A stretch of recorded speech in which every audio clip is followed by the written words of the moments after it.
Boxing. Beats and rhymes. No one can do it better. Bit of flu whooping my ass, people, so, you know what I mean, I'm going to do the best I can. Anthony Yarde, 25-3-0, 24 inside distance, 33 years of age. Hailing from Ilford in Essex. It looks like the litigation with Frank Warren has been sorted out. He is now a boxer fighter. He returns to the ring on October the 19th against the to-be-announced. The main event, Adam Azim takes on O'Hara Davis at 140. Dan Aziz takes on Lewis Edmondson at light heavy. Michael McKinson fights for the IBO title against Tulane Mbenge. Frank Ignatius takes on Jamie TKV at heavy. It's a good card. A lot going on at 175 at boxer. You got Joshua Buatsi there. Is that fight going to be made? Is Yarde going to challenge him for that WBO interim title?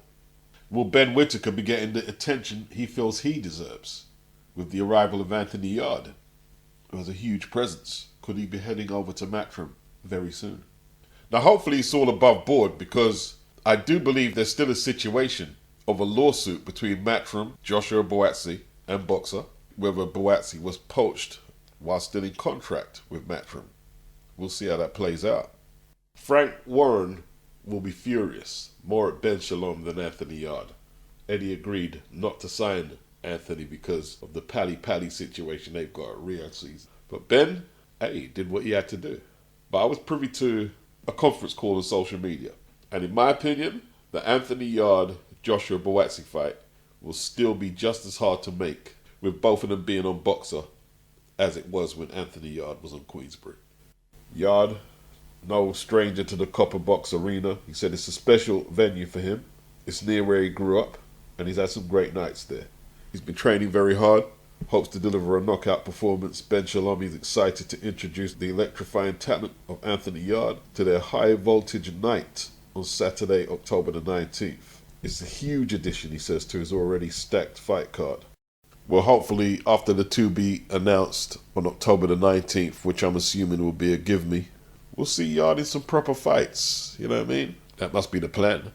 Boxing. Beats and rhymes. No one can do it better. Zhanibek put his performance down to not having fought in a year, so he wasn't happy with his performance, or he wouldn't have said that. But he did what he had to do. The second round, he was very impressive. Closed the show in the 9th. MIKHAILOVICH was a sitting duck for the uppercut because he leaned right into it. That was one of Zhanibek's best punches. Zhanibek, I'm not sure if he's inspired by the opposition he's facing. The weight cut looks like it's affecting him up in the gears as he would like. And although he didn't get hurt or really inconvenienced, MIKHAILOVICH found him easy to find with his swinging shots. You know, it was obvious from the start MIKHAILOVICH had to get inside, and when Zhanibek was able to create distance, he looked pretty good. I was shocked that the fight went 9 after that second round. He styled on him, hurt him, and then exaggeratedly swayed away from his shots. Knocked him down shortly after, and it didn't look like this was going to go much further than 3 rounds. But there was no rush, really. You know, it's a 12-rounder. If the opening didn't present itself, it would have been a one-sided points win. MIKHAILOVICH, the younger man, hometown, he wanted to impress, and he showed a lot of courage, good chin, came forward, put his head on Zhanibek's chest, and banged away as best he could. And he wasn't going to go down easy, but in the 9th, when the tape came loose on his gloves, they went back to action, and Zhanibek put together a nice combination, finished with a left hand. Down he went, and the referee waved it off. There was no sense in letting it continue, because MIKHAILOVICH was a mile behind, and it was unlikely he was going to turn it around with a big shot. MIKHAILOVIC's lip was busted pretty bad. They said there was something wrong with his jaw, and it was a good time to stop it. Not really much to say on it. Dan Raphael said Zhanibek turned down the Saudi bag against Hamzah SHEERAZ and opted to fight this guy. It just says it all about 160 at world title level. It just says it all. To be honest, I don't know what to do with Zhanibek. If you don't want to fight the likes of Hamzah SHEERAZ, does he want to go up and challenge himself against Jaime Munguia, Edgar Berlanga, Caleb Plant, and Billy at 168? How does he do against them guys? I mean, it's not so much his age. We're talking about 300 amateur fights. His days must be limited at 160. you would have thought. He fainted on the scales in the previous attempt to make this fight. Fainted. Middleweight is 165 as an amateur. Then he turns pro and has to make 160. These days, you have to wonder how some of these guys are making the weight. And let's keep it real. Denzel Bentley has probably been his best opponent. He's had a relative easy ride. MIKHAILOVICH, he didn't have a jab. Let's keep it real. He was pretty raw. And somebody with a decent defense and work rate could end up taking them belts of Zhanibek. Boxing. Beats and rhymes. No one can do it better. The EBU have ordered Denzel Bentley to face Hamzah SHEERAZ for that European title at 160. It's a great fight. I'd like to see it. Denzel's been calling for it for a little while. I'm more interested in the European, British level Riyadh season, middleweight scene than the quote-unquote world title scene, which is, you know, like MIKHAILOVICH versus Zhanibek. It was entertaining, but the guy was limited. And let's not talk about Danny Garcia versus Lara. Yeah, I'm more interested in Hamzah SHEERAZ, more interested in him than Zhanibek or Lara. And the Denzel Bentley fight for Hamzah, very good fight. But with Hamzah ranked #1 with the WBC, #1 with the WBO, and ranked high in the other two organizations, do they just go straight at a belt holder rather than tricky defense of the EBU title? Do they just go for a world title now? It might come down to the bag. But from what I'm seeing here, forget the European title, Zhanibek might be stripped of his WBO title for reasons they didn't share. It wasn't on the line on Friday. SHEERAZ versus Bentley could be for the vacant WBO middleweight title. That's interesting. What happened to Zhanibek's WBO title? Did they pay the sanctioning fees? If you know in the comment section, let me know what's going on. Boxing. Beats and rhymes. No one can do it better. Tyson Fury. What do you think? This is a rap battle? Or the Tupac quotes? Is he going to turn up on December the 21st with a mic and a DAT tape? What's going on? Took a shot at USYK. You had your shot, but you couldn't finish the job. Mistake. Now you're about to feel the wrath of a menace. Tupac Shakur. I hit him up. F USYK, at Klimas Management, F Alex Krushek, and if you're down with USYK, then F you too. Tupac Shakur. Gypsy King 2024 coming for you. December the 21st is mine. Me against the world. Tupac. Incoming 3-time heavyweight champ. USYK responded, but kept it simple. You're really cool, my friend. Fury came back again. Mother effer, my fofo, and make sure all of your kids don't grow. You mother effers can't be us. We mother effing thug life, riders, west side till we die. Nah, I made that up. Boxing. Beats and rhymes. No one can do it better. So no homecoming. First title defense for Liam Paro. You would have thought it would have been a sure thing that his next fight would have been in Oz, but no, he's back in Puerto Rico. On the back of his unanimous decision, title-winning victory against Subriel Matias. And I was thinking, well, surely Subriel Matias is on the undercard. No. And this is not an easy opponent in Richardson Hitchins. For a while, it looked like it was going to be Devin Haney challenging Liam Paro. But the kid from Brooklyn, Richardson Hitchins, 18-0, 7 inside the distance, is getting his first title shot. Liam Paro, 25-0, 15 inside the distance. 28 years of age, a year older than Hitchins. I'm sure Liam Paro would have done good business in any arena in Australia.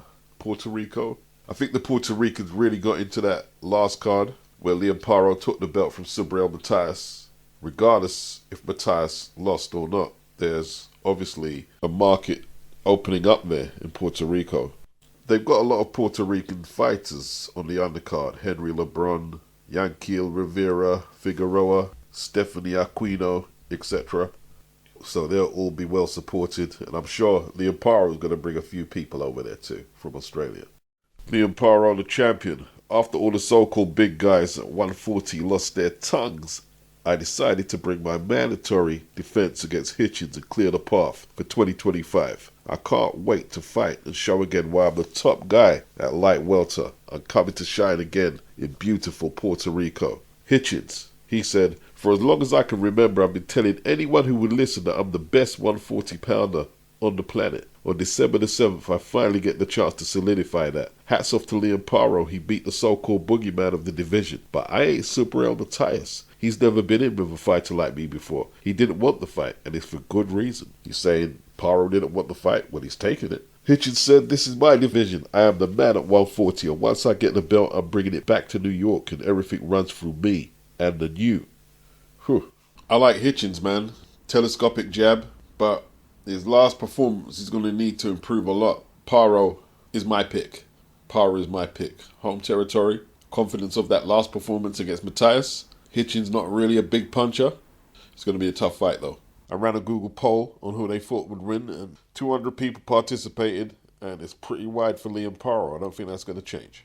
Boxing. Beats and rhymes. No one can do it better. I haven't paid the Nick Bull-Ronnie Rios fight much attention, admittedly. They're saying that after Ray Vargas' tough fight and Ray Ford tough fight, this should be light work for Nick.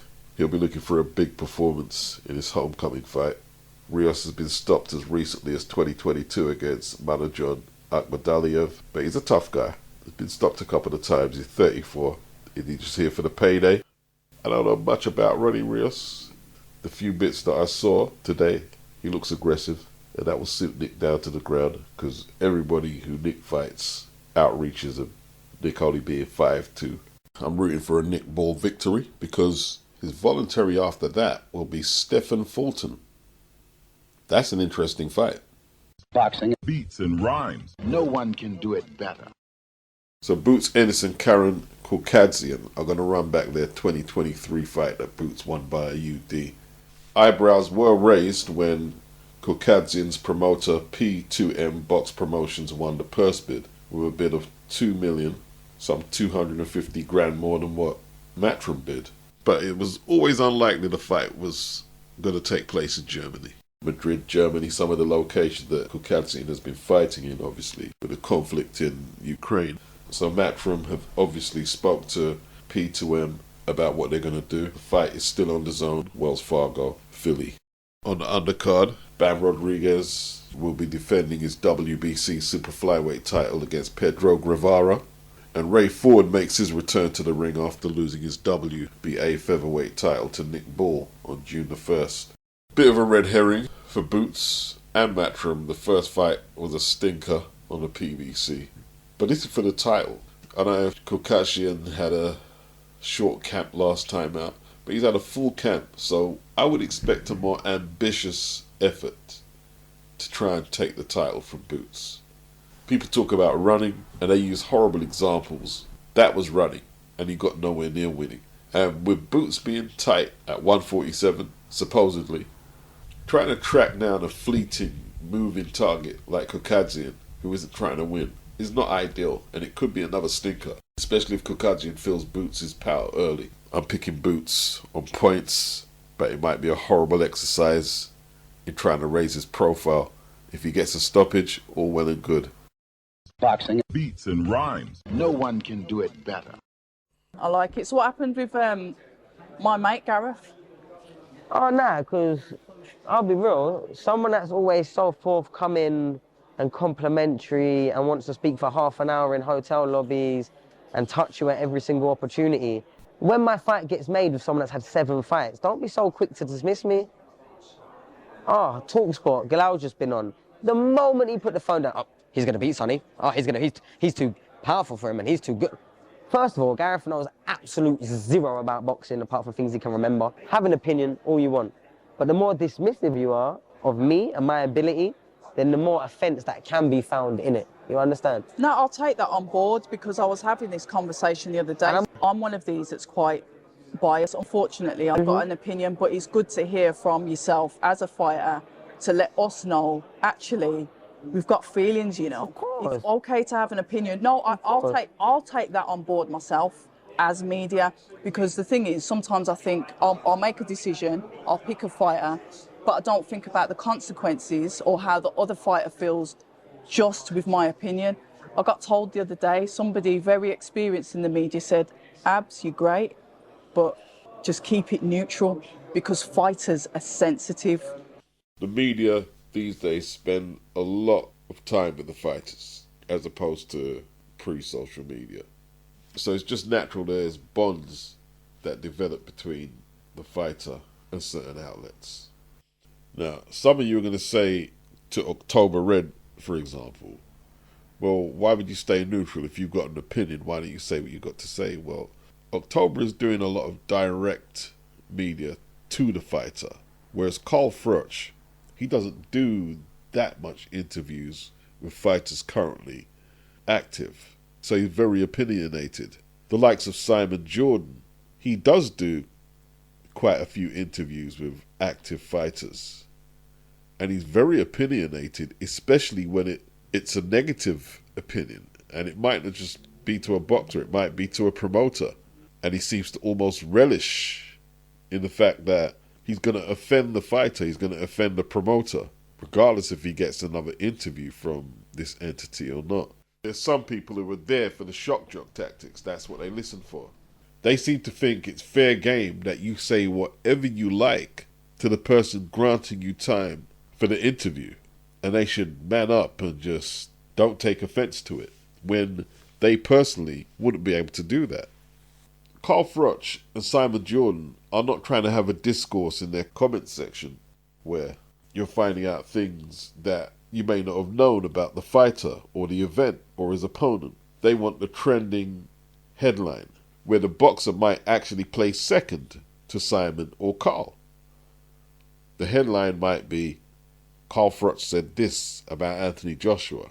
Simon Jordan said this about Anthony Joshua. Not AJ is doing this, AJ is doing that, and this is how AJ feels. It's almost like it's more about them than the subject. Gareth Davis has ran into a bit of stick recently. Don Charles, he said, I took it personal. The way Gareth kept predicting Daniel's fights, that he was going to lose his last 3 against Joshua, Hrgovic and Miller, and obviously he won all 3. And Don said, I took it personal. And Sonny, he's not feeling it. You know, the Gamal Yafai fight is just around the corner. He's got to watch what he's eating, he's cutting weight. Last thing he wants to hear is from someone who ain't laced up the gloves that he's going to lose and get battered. And then when he sees Sonny next, he's like, oh, yo, what's up, Sonny? It's a lot for the boxer to take in. Also, the interview is in the description box with Sonny and October Red. Sonny's talking about being overlooked by Team GB, beating Galal Yafai in the ABAs, but Galal went to the Olympics, etc., etc. As an amateur, he didn't lose domestically for a long period of time, and he wasn't selected for none of the international events. He believes the system was against him. He believes he's an underdog. He was talking about how people were saying his style is never going to work in the pros. So he feels that everyone is against him. He's developed a siege mentality. A lot of boxers do.